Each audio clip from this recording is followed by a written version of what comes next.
Well, Neil, it's 3 wins in 4, and that was a pretty good performance tonight, I thought. Yeah, we're producing the performances week in and week out and starting to get the results. I thought we deserved better Saturday, as I said to you, and if we hadn't won the game tonight, it'd have been a travesty, in my opinion. Even at half time, we'd been so dominant. But I did say to them, it's becoming a familiarity at the moment. Newcastle Town playing all the football and losing the game, as we were at half time. I said, but don't do anything different. Just be better with your final selection, your final pass, your final ball, whatever. And I needed the 2 strikers to run in behind a bit more, which they did in the second half. But they never got frustrated, kept playing and got the rewards.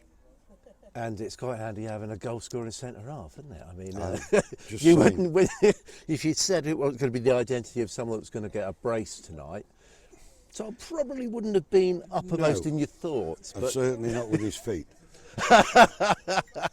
I'll tell him you said that. If he'd have scored with 2 headers, I don't think anybody would have been surprised.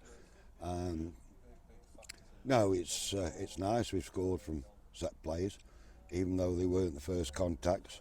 We kept the ball in the box, and eventually something's going to drop for you, and it dropped nicely for Tom, and he was good enough to put them away. A little bit of help with the first one, but listen, I say we don't care who scores goals, we do care, and it's the striker's job, plus the 2 wide men to get in the box and make things happen.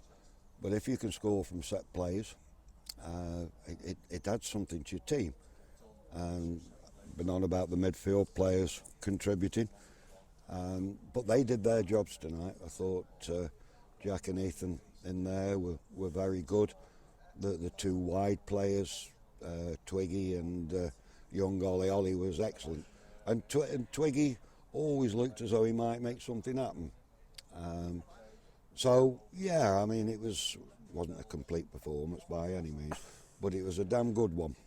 Indeed. Well, I mean, I think on a normal evening, had it not been for the fact that your centre-half scores 2 goals and makes some important interceptions as well, you're looking elsewhere for a man of the match, I would say, today. And I thought Ollie Armstrong, on his full debut, I know he played the majority of the game on Saturday, coming on for Carlos, but today I certainly felt that he offered a lot to the team, and he was hungry to receive the ball and looking to create that point of difference. That's what crew players do. They want to receive the ball. They will receive the ball in tight situations with either foot, can turn both ways, and his low centre of gravity, he can twist and turn, and he ain't going to beat people, but he can get away from people, which is the same thing, and he does it a different way. Neil, the win tonight moves us up to 7th. You look slightly surprised to hear that, but from what we've said, from what the post-match comments I've had from you, that's a reasonable reflection of the sort of football we've played. I mean, I know we've had some difficulties at home, so it's good to put that to bed tonight. But we're going to go into a local derby on Saturday against another team that's flying high, full of confidence in Congleton, and should be quite a game, I would have thought. It should make for a good game.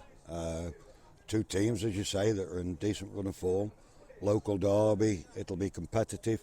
We've just got to keep playing our way, if you like. We've got our way of playing, and we've got to stick to it. Once we deviate from that, Chris, we're not the same team. So yeah, listen, it's early doors yet, but we're in a promising position where we can now start looking up, and we continue playing the way we are, we'll win more games than we lose. Fantastic. Well, congratulations on a terrific win tonight, and we'll see you at Congleton on Saturday. Brilliant. Thanks, Chris.